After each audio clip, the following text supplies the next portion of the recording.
താടിയില്ലാതെ ഇനി ജീവിക്കാൻ പറ്റാത്ത അവസ്ഥയായി. എല്ലാരും താടി ഉണ്ടെങ്കിലേ അംഗീകരിക്കുള്ളൂ. അതുള്ളൂ.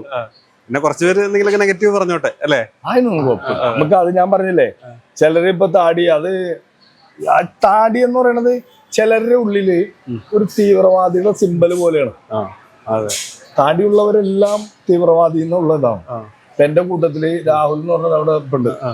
രാഹുല്, എഡ്വിൻ ഉണ്ട്. അവൻ ക്രിസ്ത്യാനിയാണ്, രാഹുൽ ഹിന്ദുവാണ്. എന്റെ അനിയന്മാരാ. ഒരു ഉമ്മാടെ വയറ്റിൽ ജനിച്ചില്ലാന്നുള്ളൂ. എന്റെ കൂടപ്പിറപ്പ് പോലെ തന്നെ കൊണ്ടുനടക്കണം. എന്നെ അറിയാവുന്നവർക്കും എല്ലാവർക്കും അറിയാം. അവരെയൊക്കെ ഞാനെങ്ങനെ കൊണ്ടുനടക്കണം. എനിക്ക് കുറെ അനിയന്മാർ, ഞാൻ പറഞ്ഞില്ലേ, ഉമ്മാടെ വയറ്റിൽ ജനിച്ച ഇല്യാസ് മാത്രമേ ഉള്ളൂ. പക്ഷെ ഇവരൊക്കെ എന്റെ ഒപ്പം ഉണ്ട്. അവരാണ് എന്റെ വിജയം. ഇവര് അനിയന്മാരാണ് എന്റെ വിജയം. അപ്പൊ അതാണ് ഞാൻ പറഞ്ഞത്, എന്റെ ജാതി അങ്ങനെ ഇതൊന്നും ഞങ്ങളുടെ ഇടയിലില്ല. നമ്മള് ഭക്ഷണത്തിന്റെ തീവ്രവാദികളാണ്. അതന്നെ, തീവ്രമായി നല്ല ഭക്ഷണത്തിന് വേണ്ടി തീവ്രമായി 90% നമ്മൾ അതിനു വേണ്ടിയാണ് ആത്മാർത്ഥമായിട്ട് പരിശ്രമിക്കണം.